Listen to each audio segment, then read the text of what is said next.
Now it is. That one's good. It's going. Audio's recording. Audio is running. Alright, ready? Audio, camera, Yep. action. Memes are a really positive sign, a very optimistic condition, indicating that people are beginning to use Electracy, which is the digital apparatus. Electracy is to the whole digital civilization now. What literacy is to alphabetic writing. So we're talking about really the big picture of the shift of our civilization, which has been going on for about 300 years now. Electracy begins with the Industrial Revolution, which is also the age of the Anthropocene, as you know, which is a fairly scary idea that human beings are beginning to interfere with the planet itself. Our actions are transforming our very environment. So it's a big challenge for Electracy for people to begin to think and relate with the world at the speed of light, which is the affordance of our new technologies. And what I really like about memes is that they indicate that people are beginning to become electrate. So people are electrate or they unelectrate, like they're literate or illiterate. And so with memes we see people are beginning to take advantage of the whole interactivity of the new technology with their iPhones. They're taking images that are circulating in culture and making them into new meanings. So they're beginning to take ownership of their own culture and create a social community life. It's kind of think of like pidgin language. I mean, human beings have a linguistic capability. So I like to think of first encounters between beginnings of the colonial period when Europeans first came into contact with indigenous peoples. They didn't share anything in common. And but they had languages, and completely different languages, completely different civilizations. They started to talk and created a kind of interface language between these two civilizations. And they misunderstood each other completely in some ways, and yet they began to successfully trade and interact. And then in the children of pidgin speakers, Creole language formed. And Creole languages are full languages. Pidgins are not full languages, they're kind of codes, but Creole languages are full languages, meaning that they have all the inflections of the verbs, they have all the grammar and vocabularies, and they build up, and this just happens through sort of the native capacities of human beings for language. And we're seeing that, I call it cyber pidgin, that we're in a kind of condition of pidginization turning into Creole. We're using all media culture, global media culture, popular media, and we're beginning to communicate with it in this pidgin-like way, leading towards full Creole kind of status of our multimedia language. So you look at the basic form of a meme, and I mean, you know, we all have our favorites. I love the John Travolta from Pulp Fiction, the confused Travolta gif, and they keep putting in different situations. That's writing. You take John Travolta, he's confused. You know, you put him into a situation. I saw one where a ghost came out of a closet under a sheet, and the guy rips the sheet off. It's really good editing. It was John Travolta. You know, it's funny, it's great. You know, it communicates. But we look at the structure of that, and it's actually a structure that advertising uses. I mean, advertising has a basic emblem structure, and you think about. So I don't know. Ones that are more like the structure, maybe like that little kid. You know, it's like awesome. You know, it's like I saw one where you put a $5 bill, you forget a $5 bill in your pants in a wash, and when it comes out, you got a $10 bill. Awesome. You know, so it's like up top, you got the sort of first statement, you got the picture of the little kid, and then you got the sort of kicker at the end. That's the structure of advertising. Advertisers, so you take Marlboro Man.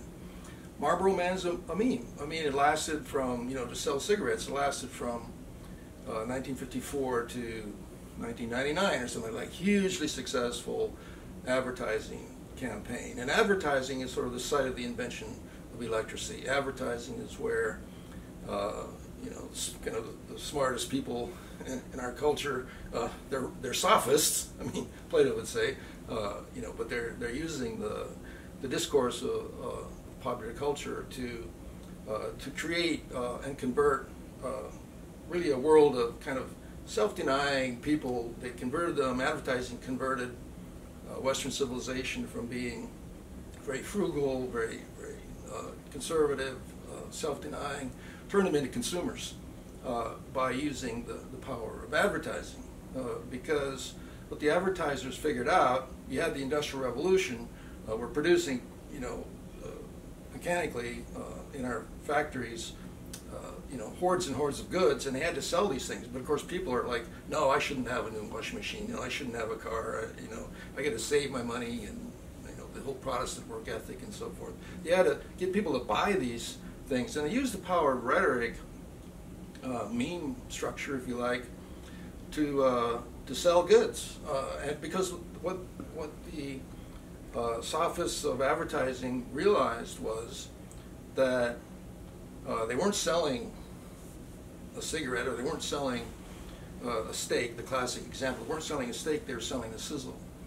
So, they're not selling the use value of the item, of the merchandise. They're selling its exchange value, and the exchange value is that kind of psychological desire.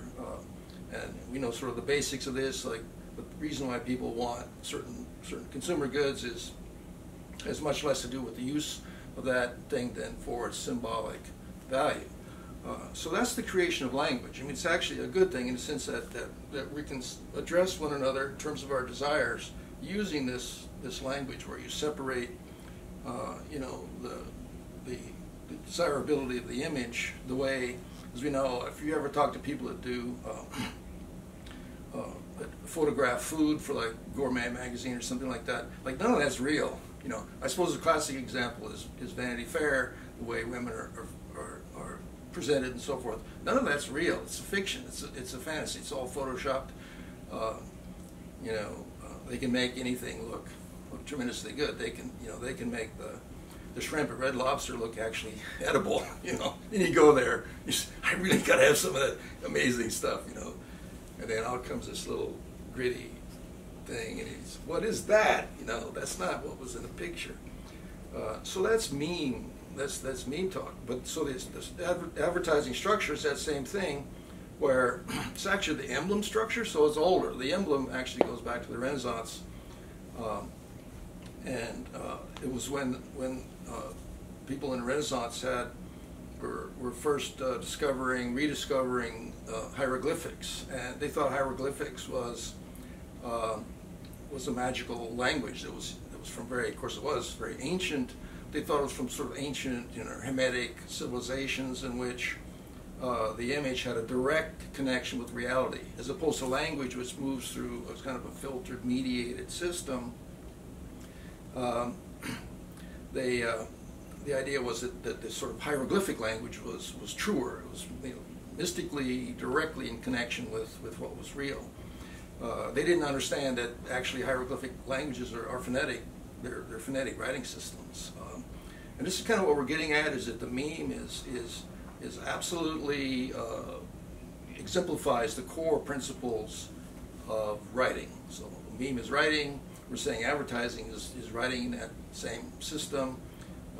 The emblem is writing in the system, and the emblem would be something like in those times it would be like communicating the four cardinal virtues, justice, temperance, prudence, and fortitude, and people would communicate moral insights where they would use the common awareness of the time of biblical stories. I mean, this is the way memes work. We all know, like the Marlboro Man is a cowboy, and we all know that cowboy, there's a certain aura of the cowboy, tough, rough, manly, masculine figure.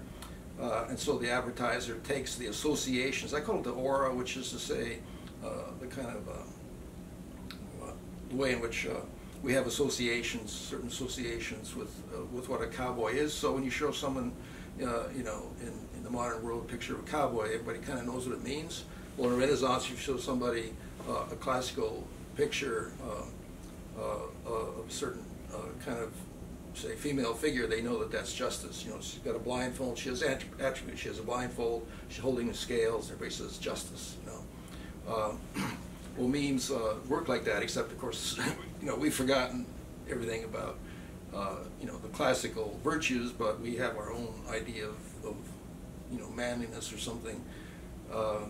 I think so. I'm just saying, meme culture is I guess the example would be, like we're saying, it's the democratization of media writing. I mean, when you think about the history of writing, for example, I mean, back to the Pharaoh, we're talking about hieroglyphics. The only people that could write in ancient Egypt, you know, 2800 BC, whatever, was the Pharaoh. And actually, the Pharaoh couldn't write, but he had scribes, and the scribes would chisel, you know, or paint their hieroglyphs.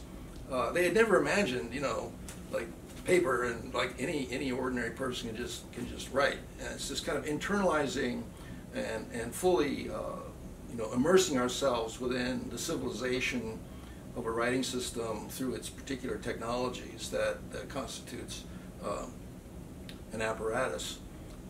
So similarly, we said for the movies, the problem with the movies, and I think Orson Welles said this, but is, you know, the difference, you know Orson Welles, you know, admiring and envying really the novelist, because the great novelist could like just go to the garret, you know, live in a very bohemian sort of way and sit there and you know, write the novel just all by him or herself.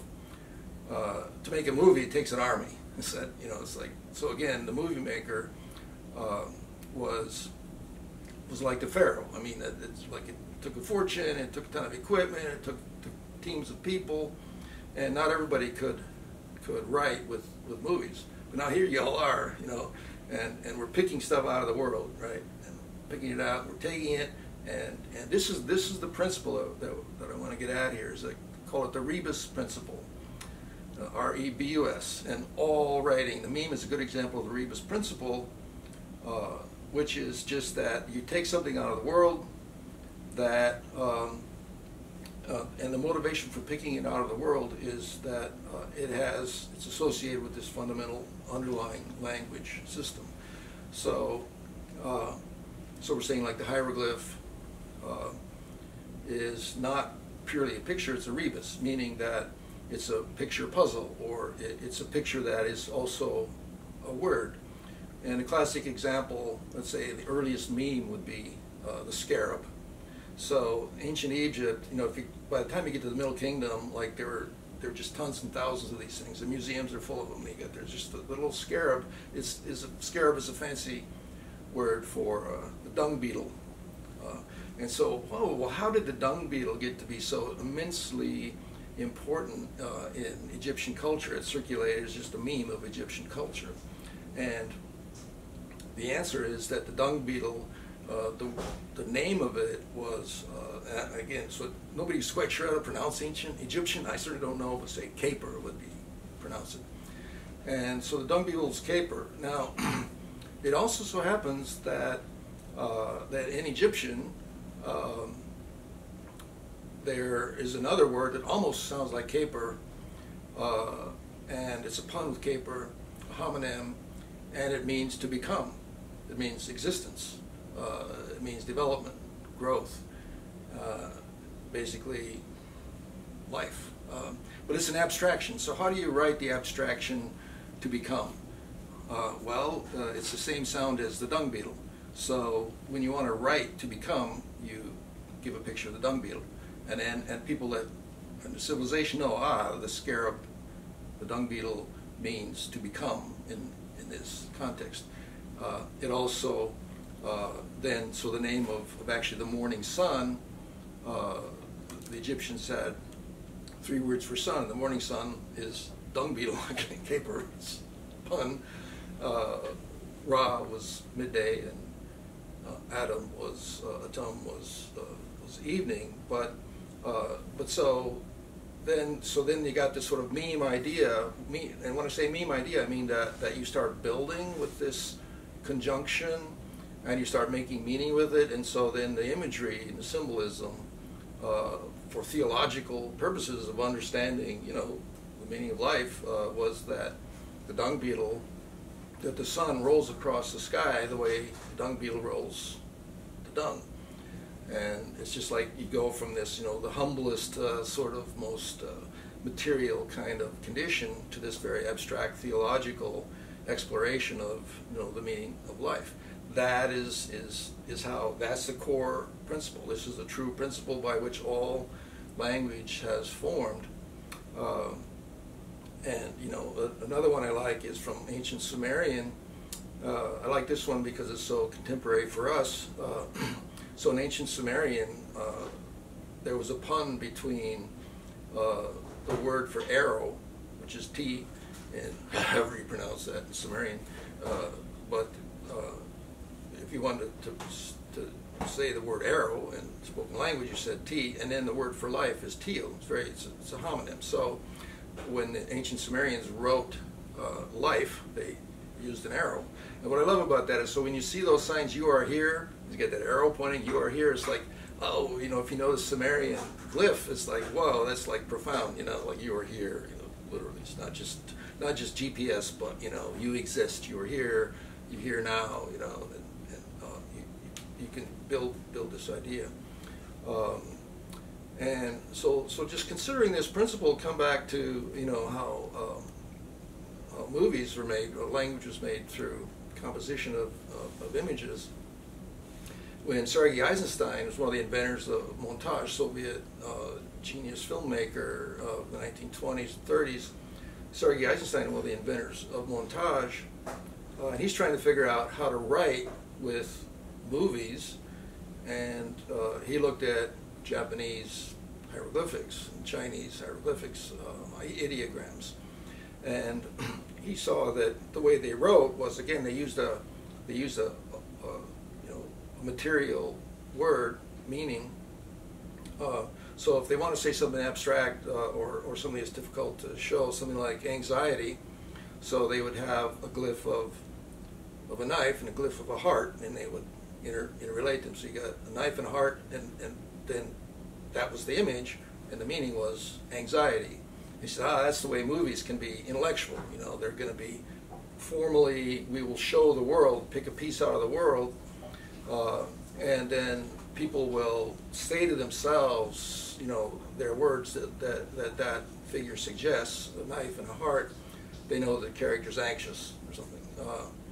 It gets a little tricky because one of Eisenstein's movies was, he wants to show, he's showing an historical event in which the Tsar's officers were attacking the workers, and it was part of the revolution, and of course he's against the Tsar's army and he's for the workers, and he wants to show that. So he did editing where he would cut back and forth, and this is that editing principle, right? So he juxtaposed two things. John Travolta in some new situation, you know, a ghost coming out of a closet. You know, you get the Tsar's officers, you know, soldiers attacking the workers, and then he juxtaposed it with a slaughterhouse of